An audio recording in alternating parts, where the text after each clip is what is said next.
वापस से हाजिर है एक इंटरव्यू लेके। आज हमारे साथ जो शख्सियत मौजूद है वो पाकिस्तान की हाईली क्वालिफाइड शख्सियात में से एक हैं और माशाल्लाह से उनका एक्सपीरियंस 30 इयर्स प्लस है और इन शख्सियत ने पाकिस्तान की एजुकेशन, ब्यूरोक्रेट, लॉ और मुख्तलिफ शोबाजात में तालीम भी हासिल की है। और अस्सलाम वालेकुम नाजरीन, आज हमारे साथ मौजूद हैं मिस्टर खालिद महबूब और आपकी एजुकेशन माशाल्लाह से FCMA, LLM, MA economics, ACIS, FPFA, PhD research scholar और माशाल्लाह से आपका एक्सपीरियंस 30 इयर्स प्लस है। तो सर आप कैसे हैं? जी thank you very much, I am fine.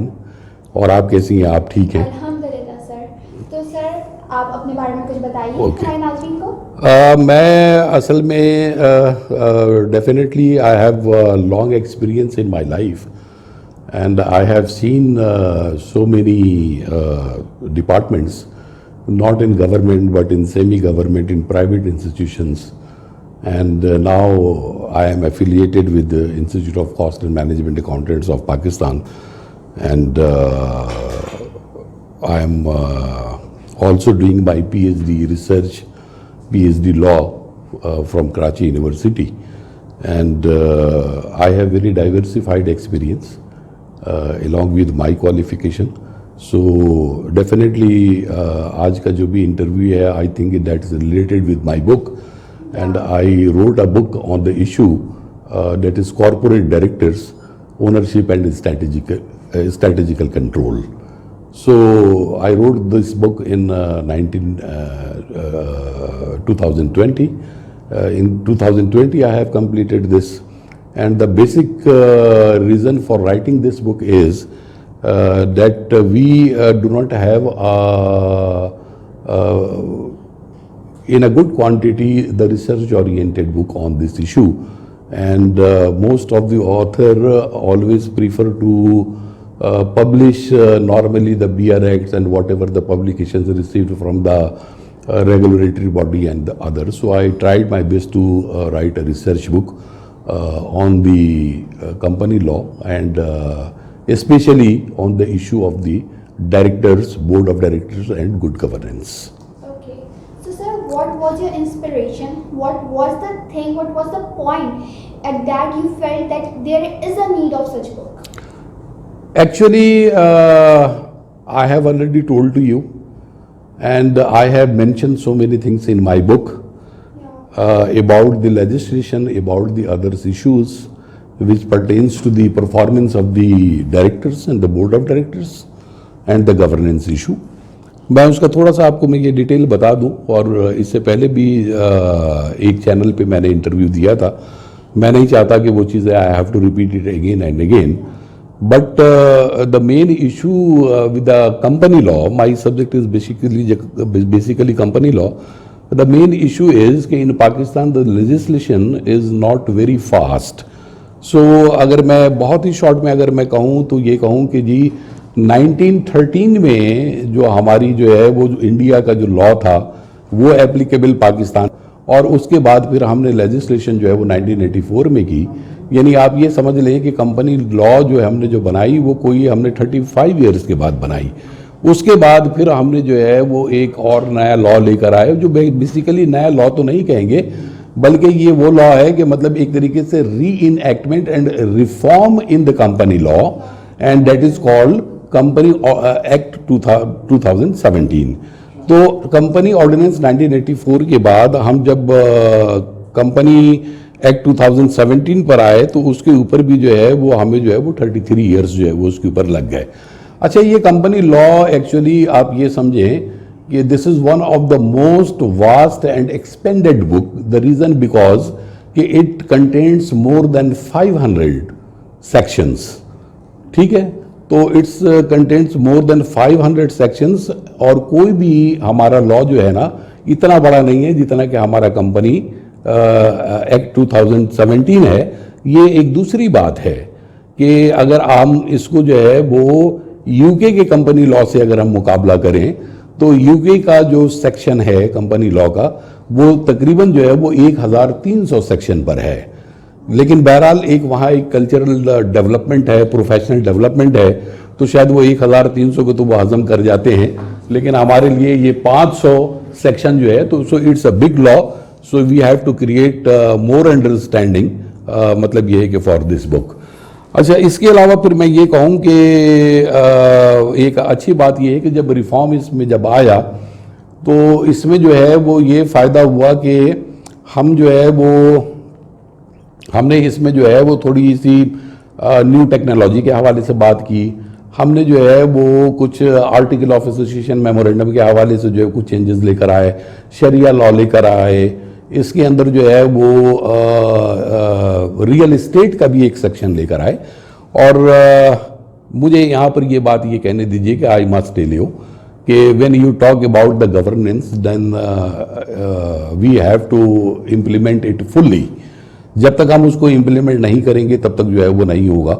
आप ये देखेंगी कि security and exchange commission of Pakistan is doing lot for this, even the other regulatory bodies they are also doing lot on the governance of the corporate issues, either it pertains to the anti money laundering और चाहे वो कोई भी ऐसा issue हो जो company और corporation के हवाले से हो।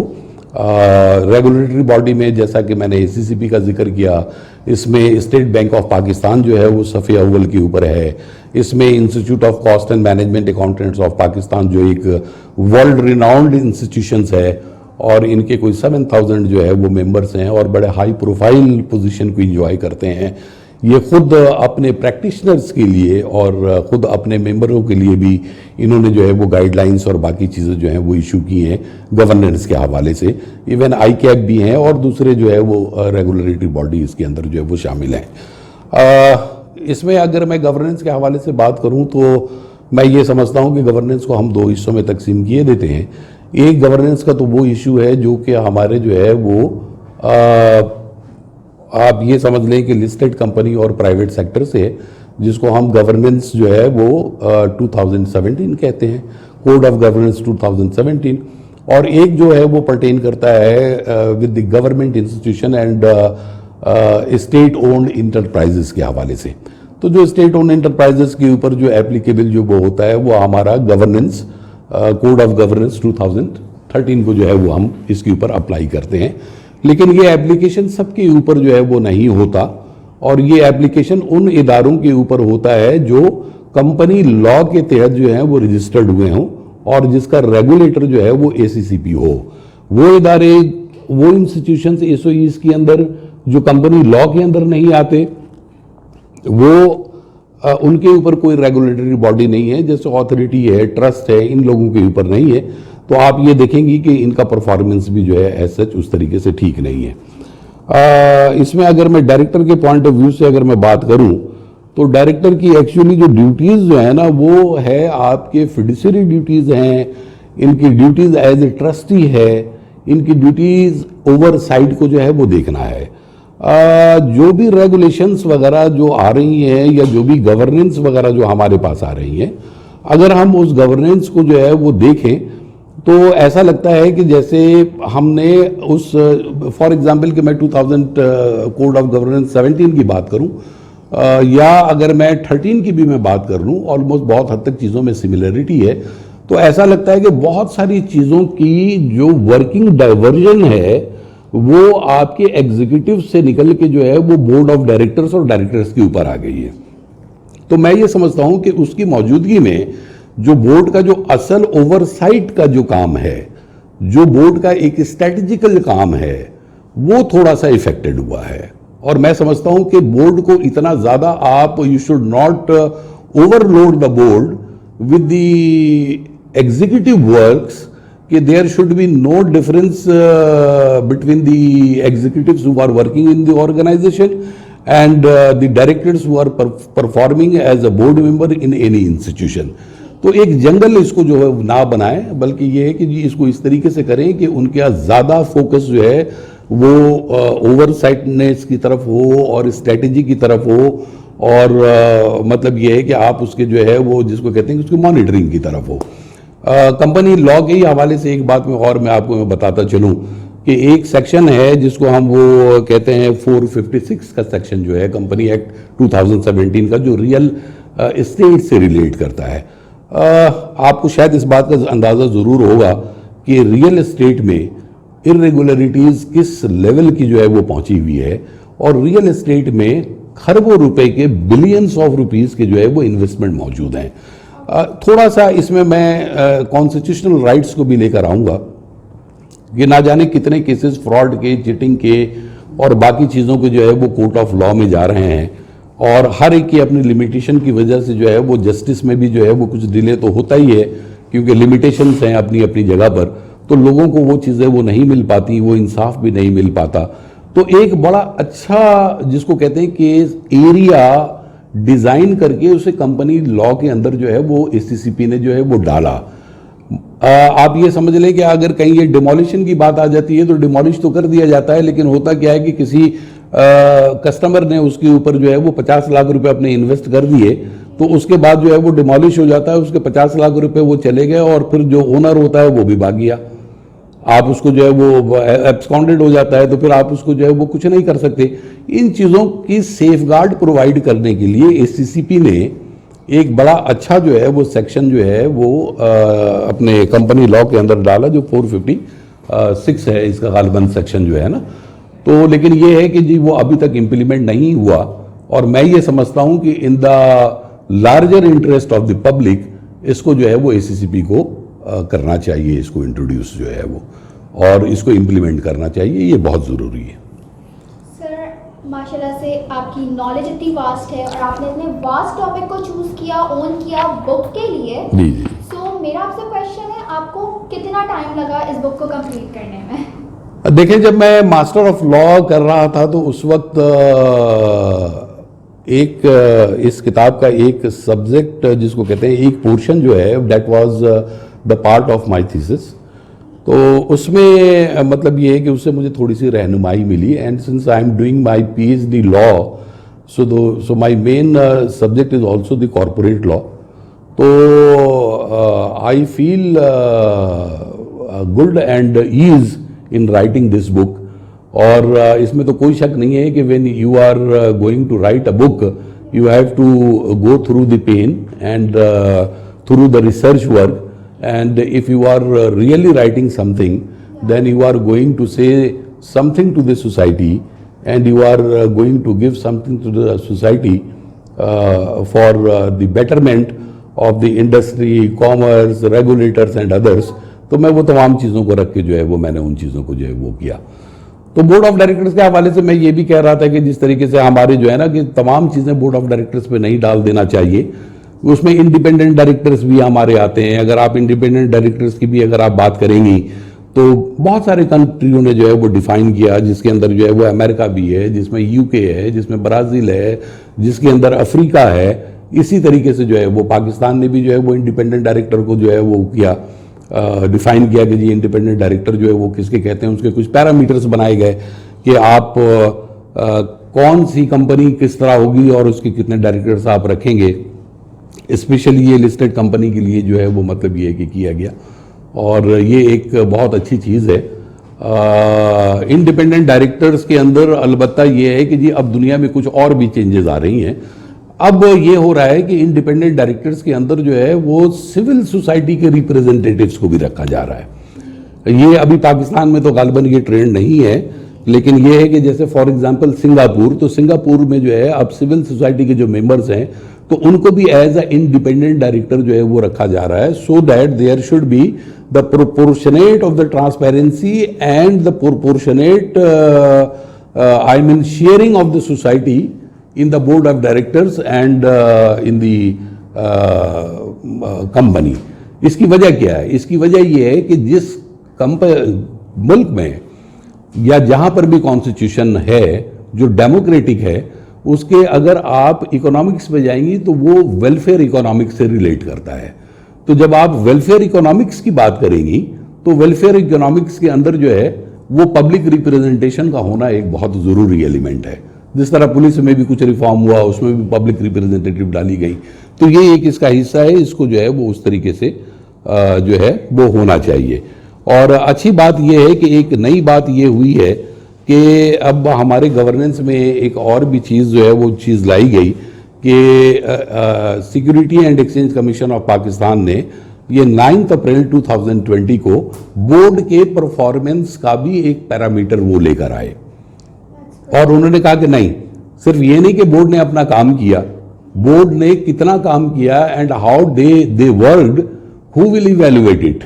तो उसका भी एक क्राइटेरिया दिया गया कि आप चाहें तो आप इंटरनली कर सकते हैं, आप चाहें तो आप इसको जो है वो किसी इंडिपेंडेंट थर्ड पार्टी से भी करवा सकते हैं। अगर आप इसको चाहें तो आप मतलब ये कि एक मिक्सचर बना सकते हैं कि इंटरनल और जो है वो एक्सटर्नल मिलाकर एक जो है वो चीज़ों को जो है वो कर सकते हैं।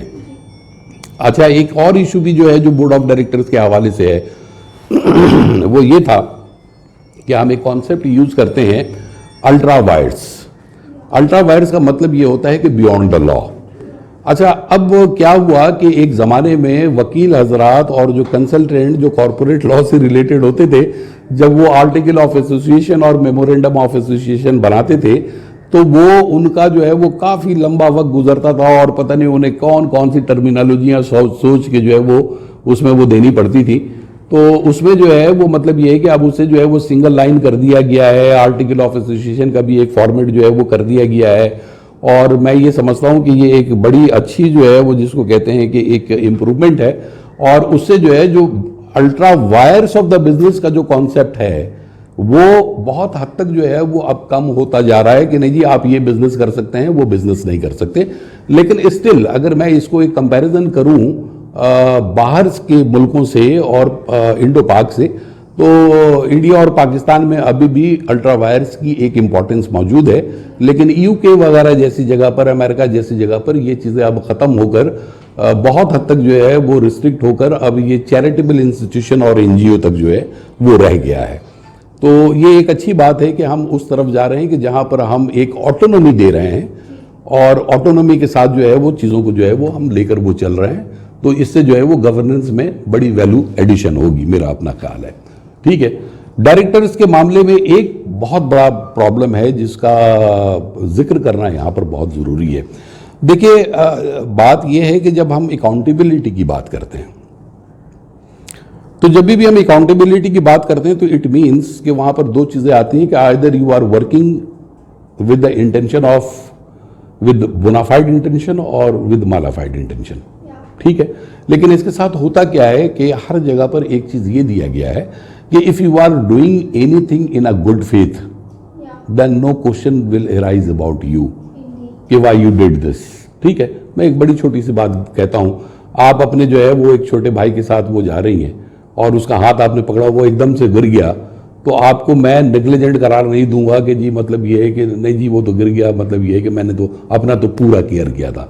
तो जब आप गुड फेथ की बात डायरेक्टर्स के हवाले से जब आप करते हैं, यानी बोर्ड ऑफ डायरेक्टर को अगर आपने सब चीज़ें दे दी हैं और डायरेक्टर्स को आपने इतनी रिस्पॉन्सिबिलिटी दे दी हैं तो उसके गुड फेथ का भी ख्याल रखा जाए। तमाम चीज़ें जो एग्जीक्यूटिव्स अपनी कंपनी में बैठकर करते हैं वो उस तमाम बर्डन को आप बोर्ड ऑफ डायरेक्टर्स के ऊपर जो है वो शिफ्ट नहीं कर सकते, क्योंकि हमारे यहाँ कुछ कल्चर भी इस तरीके से है कि भाई बोर्ड ऑफ डायरेक्टर्स जो है वो ठीक है, देख लेंगे, संभाल लेंगे, हमें अपना जो काम करना है वो करें। कभी कभी इसमें आइसोलेशन होता है, कभी कभी इसमें बायसनेस होता है, तो इसमें जो है वो गुड फेथ का भी फैक्टर लेकर आया गया।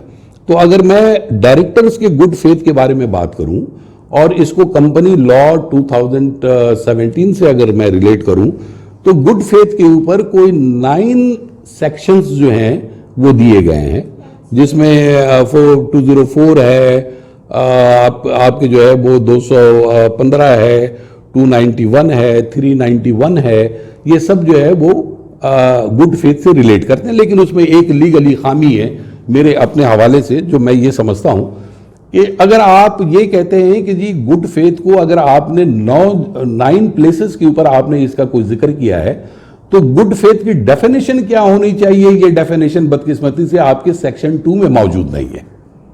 ठीक है, अच्छा अब आप आ जाइए इसके लीगलिटी के ऊपर कि हम गुड फेथ को डिफाइन कैसे करें और उसको इंटरप्रेट कैसे करें और किस लॉ के तहत करें। अगर हम पाकिस्तान की बात करते हैं तो देखिए गुड फेथ आपके जनरल क्लॉजेज एक्ट उसमें दिया हुआ है, गुड फेथ आपके लिमिटेशन एक्ट में दिया हुआ है, good faith Pakistan penal code में आपके दिया हुआ है, good faith criminal procedure code में आपके दिया हुआ है, good faith civil procedure code में जो है वो आपके पास जो है वो दिया हुआ है। तो हर एक की डेफिनेशन उसमें अलग-अलग है और हर एक के मायने अलग-अलग मिलते हैं। तो मैं ये समझता हूं कि ये एक डिफेक्टिव लेजिस्लेशन है। अगर आप गुड फेथ को गुड फेथ के तौर पर ही मानते हैं तो आपको इस कानून में अमेंडमेंट करना पड़ेगा, और जहां जहां पर गुड फेथ आपने मुख्तलिफ अंदाज से डिफाइन किए हैं तो उस गुड फेथ को एक सेंट्रल प्लेस के ऊपर लाना पड़ेगा। और ये कोई इतना मुश्किल नहीं है, आप गुड फेथ को कंपनी लॉ में इस तरह भी डिफाइन कर सकते हैं कि good faith means good faith as defined in general clauses act. ठीक है, लिमिटेशन एक्ट में भी ये डाल सकते हैं, पेनल कोड में भी ये डाल सकते हैं, क्रिमिनल प्रोसीजर कोड में भी ये डाल सकते हैं। तो ये मतलब ये है कि इस किस्म की वो चीजें हैं कि जिसको जो है वो हमें थोड़ा सा देखना चाहिए। और गुड गवर्नेंस की अगर मैं बात करूं तो मैं ये समझता हूं कि ये गवर्नेंस का जो इशू है ये कोई ऐसे नहीं हुआ, ये तो बहुत पुरानी बात है जो कि शुरू से वो चलती हुई आ रही है।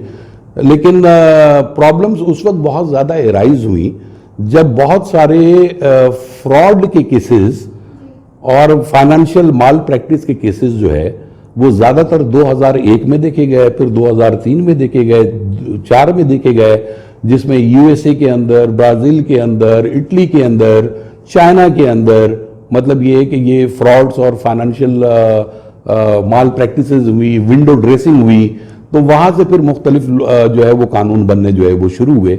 अब जो बड़ी बड़ी जो कंपनियां हैं जहाँ पर ये फ्रॉड अक्कर हुई, जैसे मिसाल के तौर पर आप इनरॉन ले लें, ये यूएसए से रिलेटेड था, HIH इंश्योरेंस ले लें, ये ऑस्ट्रेलिया से रिलेटेड था, येंग योंग ले लें, ये चाइना से रिलेटेड था, तो 2001 के अंदर जो हुआ। इसी तरीके से जो है वो आपके एडेल्फिया यूएसए 2002 में हुआ, वर्ल्डकॉम 2002 के अंदर हुआ, पार्मालेट इटली के अंदर 2003 के अंदर हुआ, ज़ेरक्स यूएसए के अंदर 2003 में हुआ, और इसमें बिलियंस ऑफ रुपीस के जो है वो फ्रॉड हुए। लास्ट में जो है वो एक जिसको कहते हैं कि सत्याम का भी एक केस बड़ा मशहूर हुआ इंडिया का, जो कि मतलब ये है कि 2009 के अंदर हुआ, जिसमें 1400 करोड़ रुपए के जो है वो फ्रॉड किए गए। ये सब फ्रॉड इसलिए हुए कि मैं ये समझता हूं कि जब आप किसी काम को जब आप करना शुरू करते हैं तो आप टिक बॉक्स की मेंटेलिटी के ऊपर चले जाते हैं, ठीक है ना, आप आउट ऑफ बॉक्स जाकर नहीं सोचते। तो फिर नतीजा ये होता है कि फिर ये चीज़ें इस तरह जो है वो आगे जाना शुरू हो जाती हैं, और फिर इसके अंदर जो है वो बहुत ही ज़्यादा प्रॉब्लम्स होती हैं कि किस तरीके से वो किया जाए। लेकिन गवर्नेंस को अगर आप सिर्फ और सिर्फ जो है कंप्लायंस के से ही अगर इसको लिंक करें तो ये भी ठीक नहीं होगा। इसके ऊपर हार्वर्ड की जो एक रिसर्च है वो ये कहती है कि तमाम कंप्लायंस होने के बावजूद और तमाम चीज़ों के होने के बावजूद, दो these are very effective, these are there is almost no fault in the implementation of all that. Even then you are paying the cost of much more penalties in non-compliance and on corruption and on irregularities. जो अभी latest जो Harvard ने जुलाई 2019 के अंदर जो report उसने किया, उसने ये कहा कि जी जो पेनाल्टी सीमेंट के ऊपर जो है वो लगाया गया वो 1.6 बिलियन था। इसी तरीके से जो है फॉक्स वैगन के ऊपर जो है वो 20 बिलियन की पेनल्टी लगाई गई। इसी तरीके से जो है वो ऑडे ब्रिज के ऊपर जो है आपके जो 3.5 बिलियन की जो है वो पेनाल्टी जो है वो लगाई गई। अच्छा, इसके ऊपर फिर एक सर्वे हुआ, और सर्वे जो है वो प्राइस वाटर हाउस ने जो है वो एक सर्वे किया, और उस सर्वे के अंदर जो उन्होंने 18 में किया, 2018 में उन्होंने 7,000 ऑर्गेनाइजेशंस को जो है वो लिया, और 7,000 ऑर्गेनाइजेशंस में से जो 49% जो मतलब ये कि जो वो कहते हैं कि जिसमें आपके जो फ्रॉड, एम्बेजलमेंट और ये फाइनेंशियल क्राइम हुए, 7,000 में से 48 के अंदर जो है 48% के ऊपर जो है ये हुआ। अच्छा, 2009 का अगर आप सर्वे ले लें तो उसमें जो है वो 30% ऑर्गेनाइजेशन में जो है वो मोर देन हाफ जो हैं वो जो लोग थे वो इंटरनल एक्टर थे, यानी इंटरनल एक्टर से मुराद वो डायरेक्टर भी हो सकते हैं, वो जनरल मैनेजर भी हो सकते हैं, वो मैनेजर भी हो सकते हैं। मीनिंग भाई कि you can not commit the crime either this is financial और non financial without the connivance of the other. ठीक है, तो मतलब ये है कि जी आपका अंदर जरूर कोई मिला हुआ होता है, तो फिर वे फॉरवर्ड क्या होना चाहिए? तो वे फॉरवर्ड ये बताया जाता है कि there is no problem in the compliance, but at the time of hiring the people you must be careful and you must dig out and you must trace the history of the person in a modern way, ताकि जो है वो मतलब ये है कि जी and by applying all the technological applications और आपके जो है वो रिकॉर्ड्स और बाकी, और उसके बाद फिर आप उसको जो है वो एम्प्लॉयमेंट दें। तो अगर आप ये चीज़ करेंगे तो डेफिनेटली हार्वर्ड ये कहता है कि जी आप अपने ऑर्गेनाइजेशन को ऑनेस्ट पीपल के जरिए जो है वो बहुत अच्छा रन कर पाएंगे।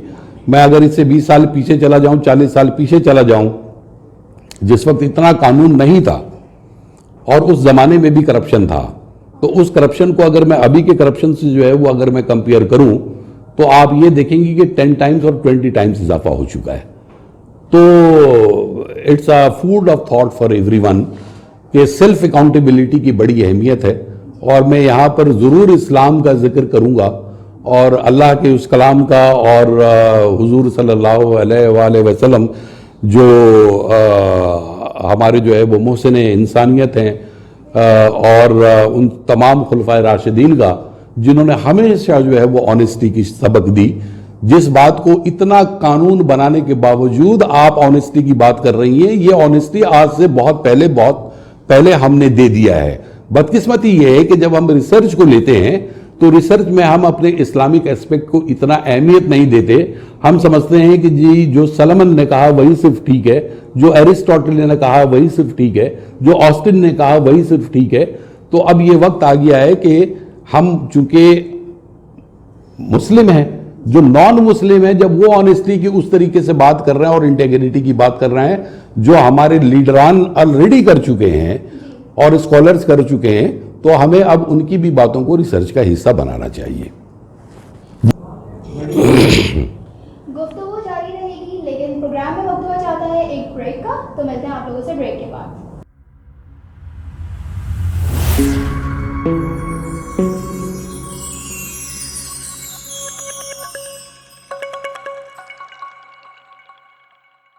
वेलकम बैक नाज़रीन, गुफ्तगू का आगाज हम वहीं से करते हैं। तो सर, जैसे कि ब्रेक से पहले आपसे बात हो रही थी और आपने इतनी नॉलेजेबल बातें की, सो मैं उसके ऊपर कुछ कहना चाहूँगी आपकी 2 बातों के ऊपर, अगर आपकी इजाज़त हो तो। बिल्कुल बिल्कुल बिल्कुल। तो सर, जैसे कि आपने गुड फेथ की बात की, आप कह रहे हैं कि हर आर्टिकल में, हर सेक्शन में एक अलग अलग डेफिनेशन दी गई है, तो आपके मुताबिक अब वक्त आ चुका है कि गुड फेथ की डेफिनेशन को स्टैंडर्डाइज कर दिया जाए, यूनिवर्सल कर दिया जाए, कि एक ही डेफिनेशन हर जगह यूज हो। बिल्कुल ठीक, बिल्कुल ठीक। और उसके अलावा आपने जैसे कि अभी बात की इस्लामिक रिस्पेक्ट की, कि जिसके अंदर आपने एरिस्टोटल और दूसरे लोगों का जिक्र किया और आप कह रहे हैं यही टीचिंग्स हमारे खुलफाए राशिदीन दे चुके हैं। तो अब हमें चाहिए कि वो लोग जो बात कर रहे हैं, क्योंकि ये बात साबित है कि दुनिया का आज बड़ा से बड़ा मुल्क मानता है कि नबी करीम सल्लल्लाहु अलैहि वसल्लम ऑनेस्ट थे, बिल्कुल उन्हें ऑनेस्ट माना जाता है। तो अब हमें चाहिए वो लोग जो बातें कर रहे हैं, चाहे वो एरिस्टोटल हो या कोई और हो, कि अब इसका बैकग्राउंड भी देखा जाए कि इस्लाम ने 1400 साल कबल किस तरह से इसका बैकग्राउंड दिया था।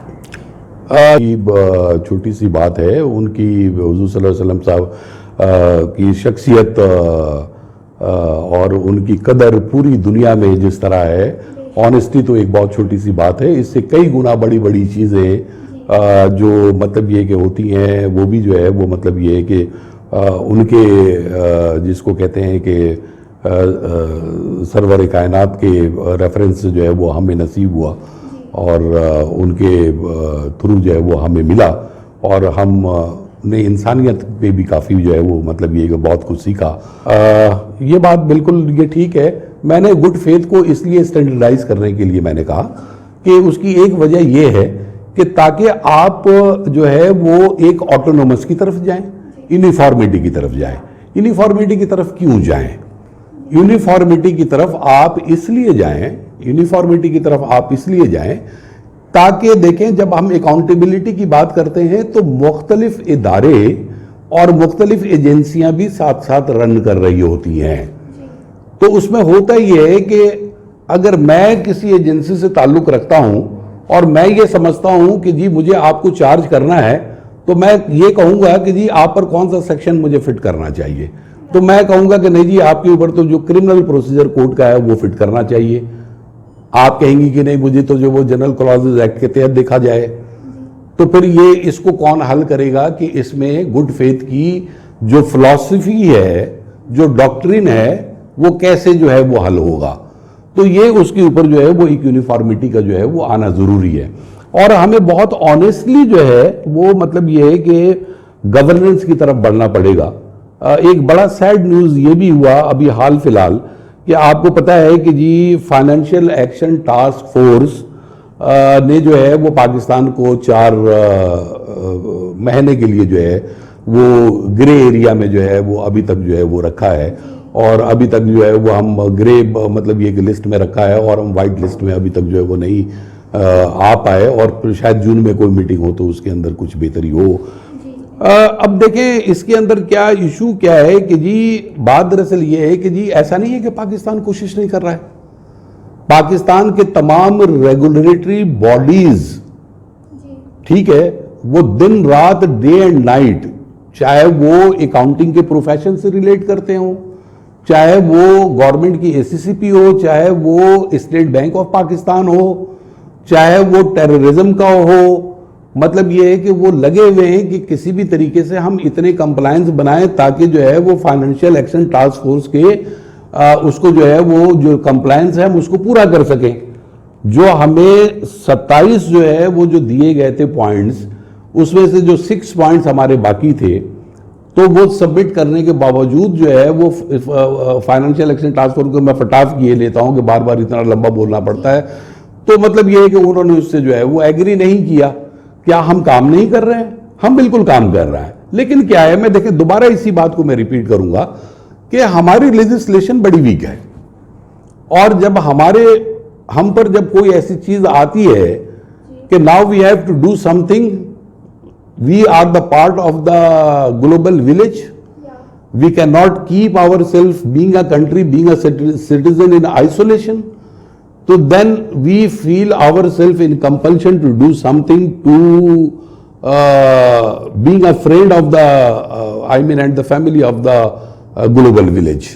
ठीक है, क्या आप ये यकीन करेंगी कि न जाने टेररिज्म के मामलात कब से चल रहे हैं? पाकिस्तान को टेररिज्म डिफाइन करने में 50 साल लग गए और पाकिस्तान ने टेररिज्म 97 में जो है वो उसको जो है वो डिफाइन किया 50 साल के बाद। एक और मजे की आपको मैं बात बताऊं कि जब इस डेफिनेशन को जब ये किया गया तो कहीं आपको क्लियर तरीके से कोई डेफिनेशन नहीं मिलेगा। फिर उस डेफिनेशन का क्लियर ना होना, उसका फायदा फिर जो है वो उस बॉडी के ऊपर जाता है जो आपको जो है वो एक सर्टिफिकेट और क्लीन चिट देने वाली है।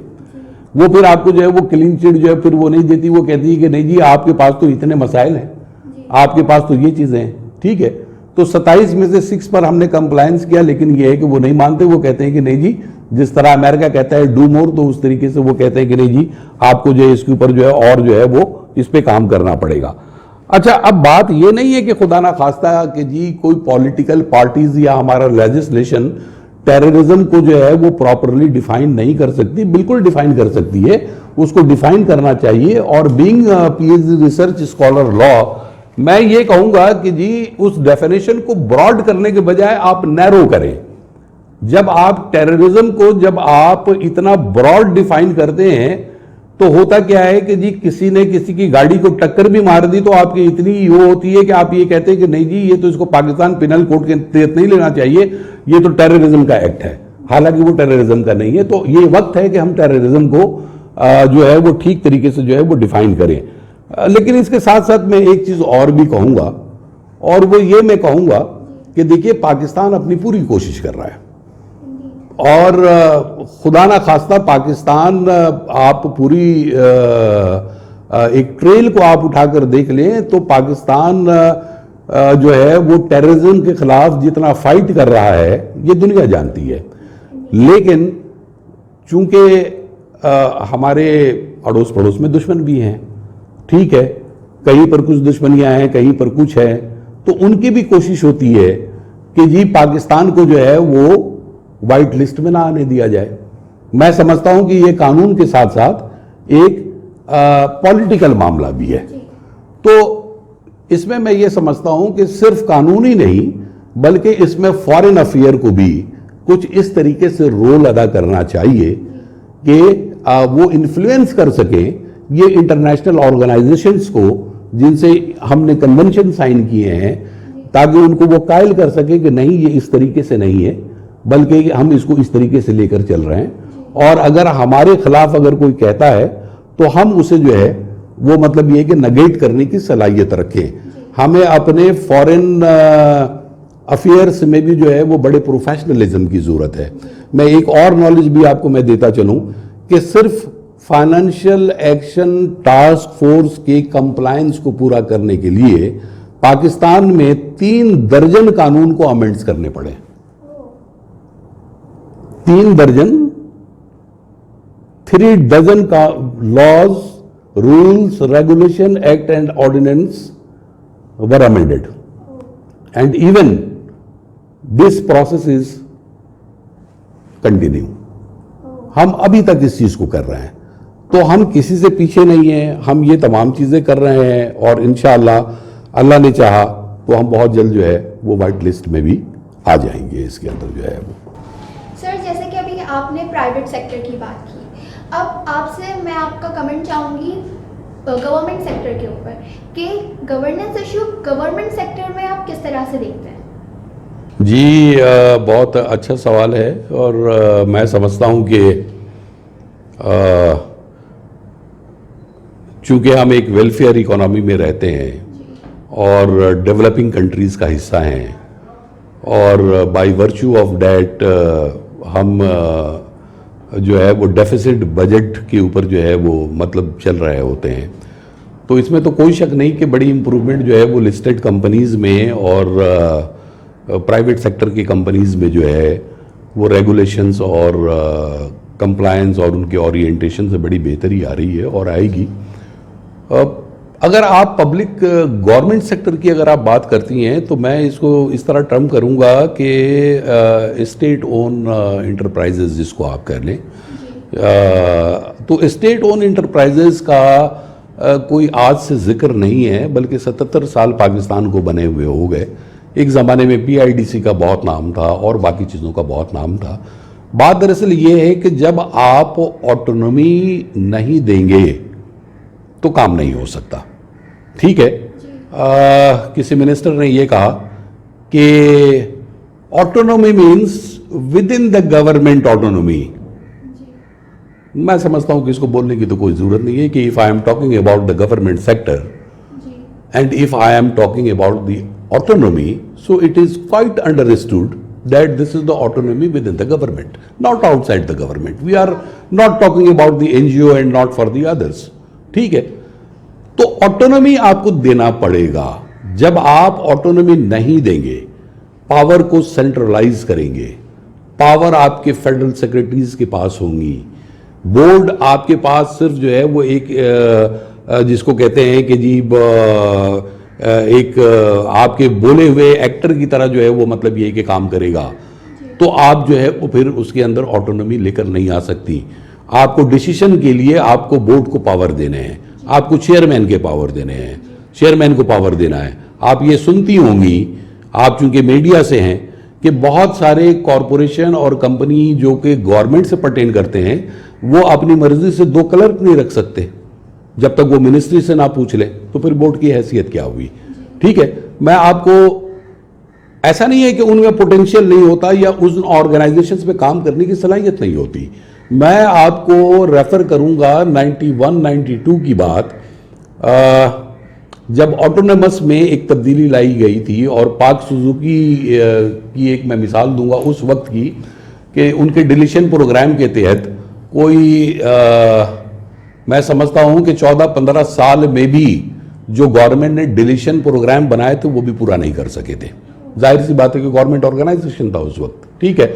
डिलीशन प्रोग्राम उसको कहते हैं कि आप बाहर के एक्सपोर्ट की जो चीज़ें जो आप इंपोर्ट करके जो आप लगा रहे हैं अपने गाड़ी में, तो उसको कम करके तो आप उसको लोकल मटेरियल की तरफ आए, वो नहीं कर सके।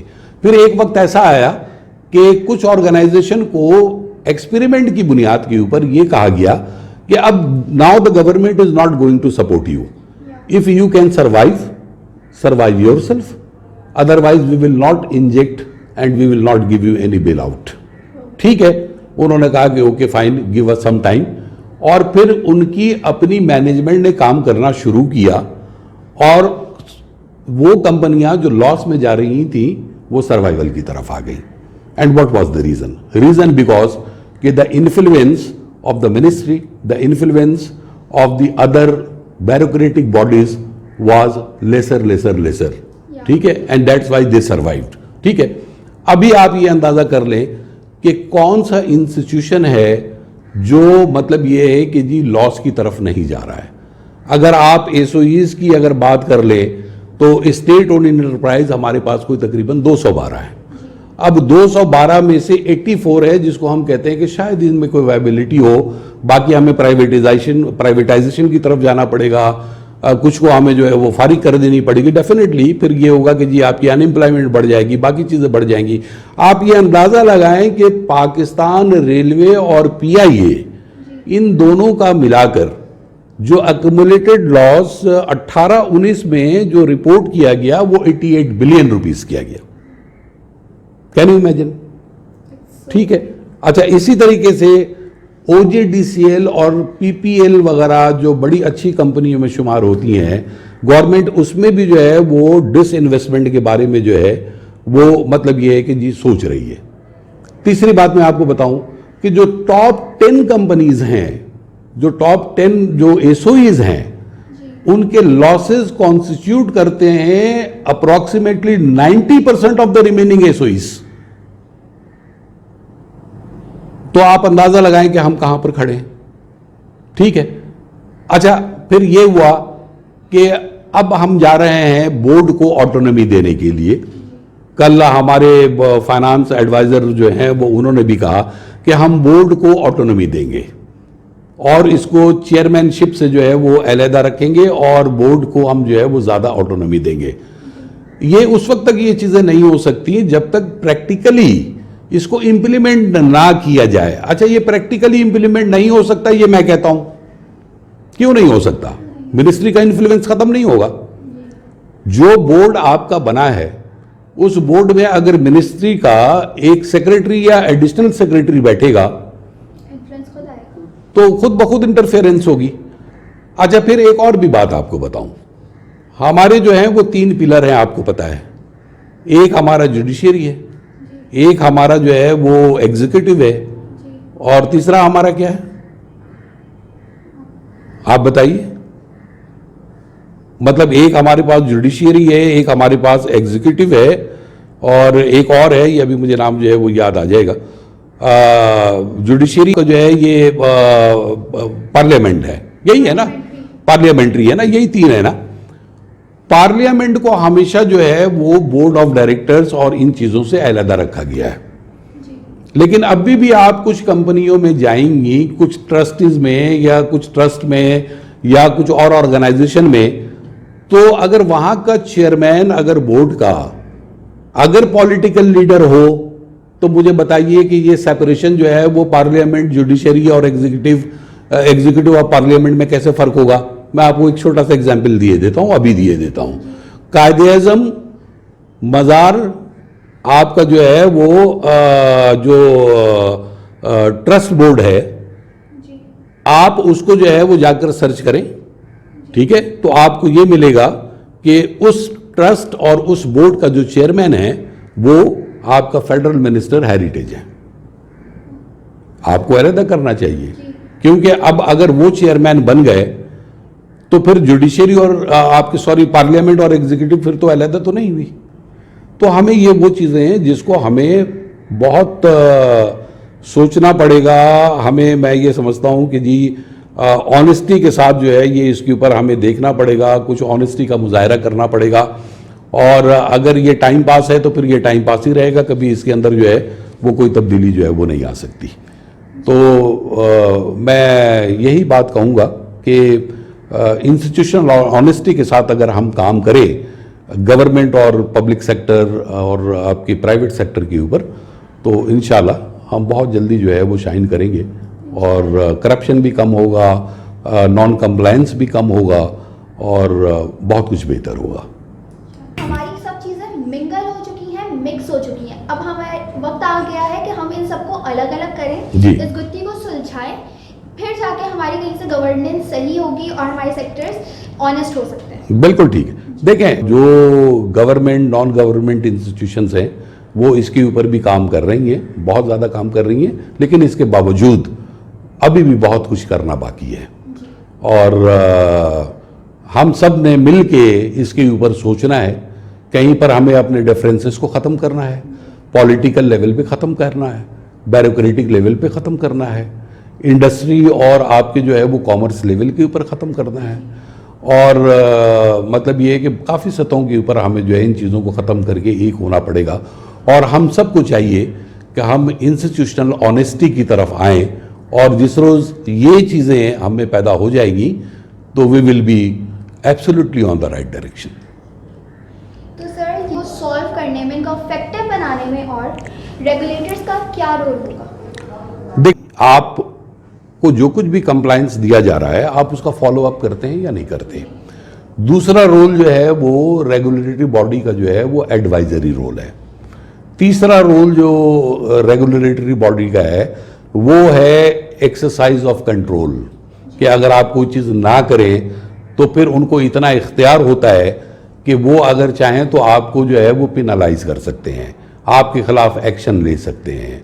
तो इन चीज़ों पर जो है वो तवज्जो देनी पड़ेगी। The main issue in Pakistan so far as my observation is concern, there is a very serious issue of implementation. ठीक है, there is a lack of implementation.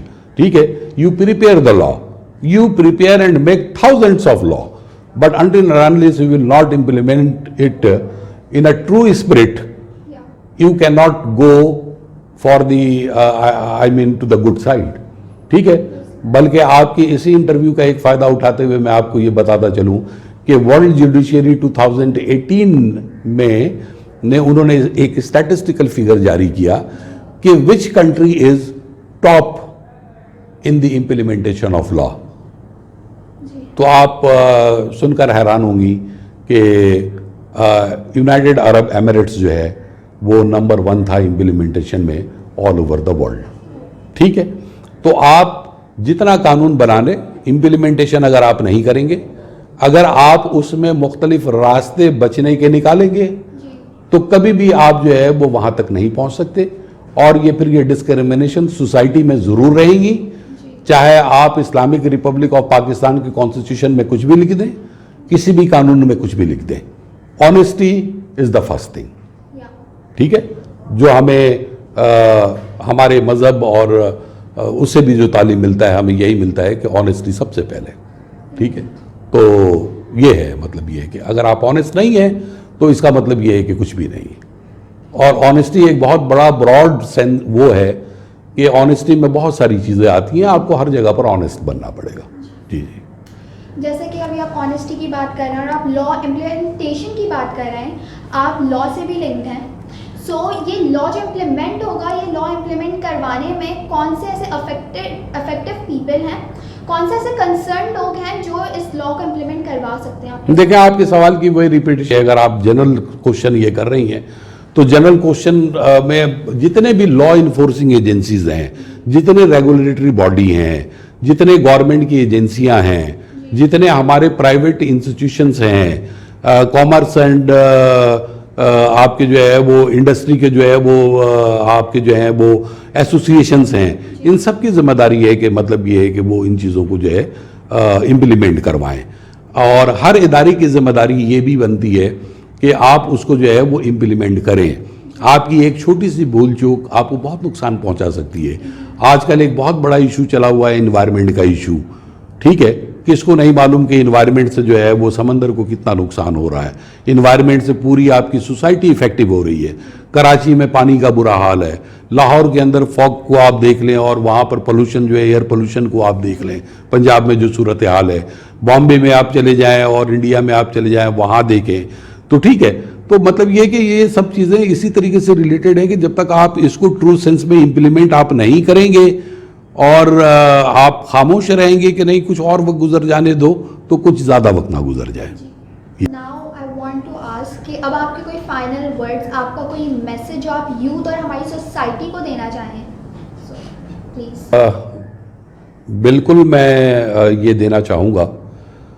मैं ये समझता हूँ कि हमारे यूथ जो हैं वो बहुत ही एनर्जेटिक हैं और मैं इसको एक वाक़े से सिर्फ आपको जो है वो थोड़ा सा बताना चाहता हूँ।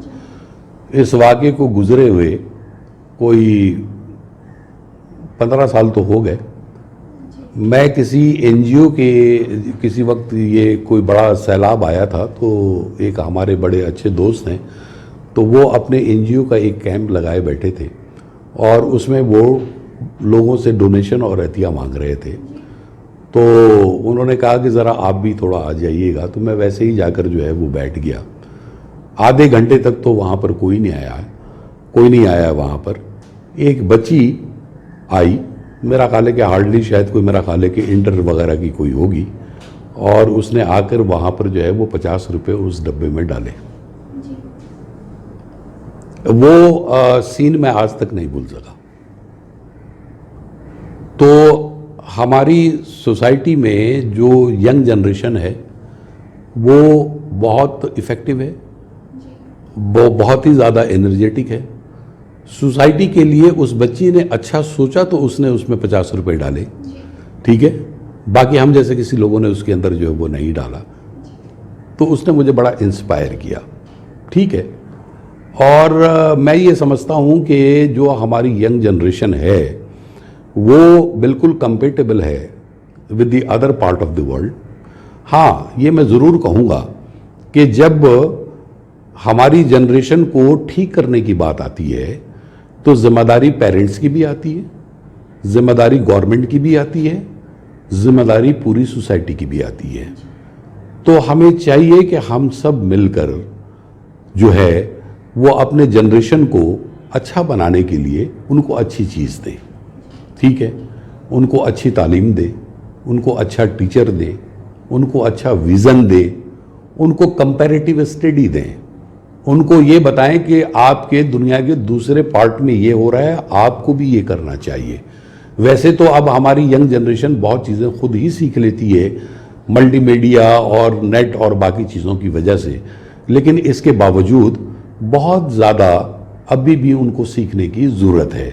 देखिए, पूरी दुनिया अभी जो है वो प्रेजेंटेशन और जो है वो जनरल मैनेजमेंट की तरफ भी जा रही है।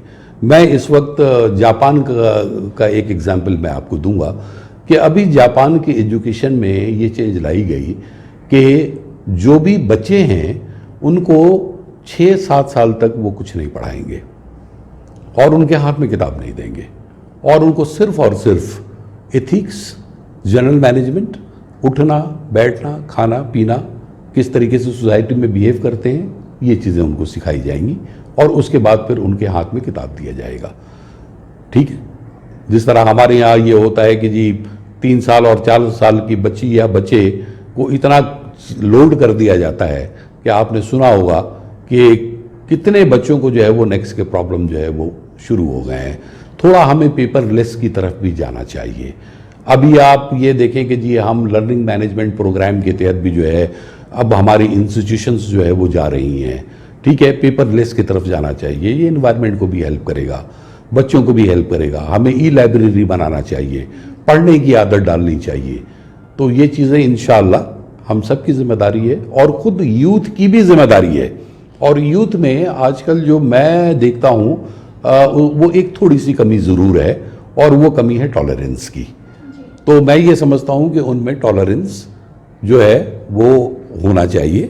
और अगर टॉलरेंस नहीं है तो उनको एजुकेट और ओरिएंट करना चाहिए, उनको उनकी काउंसलिंग करना चाहिए।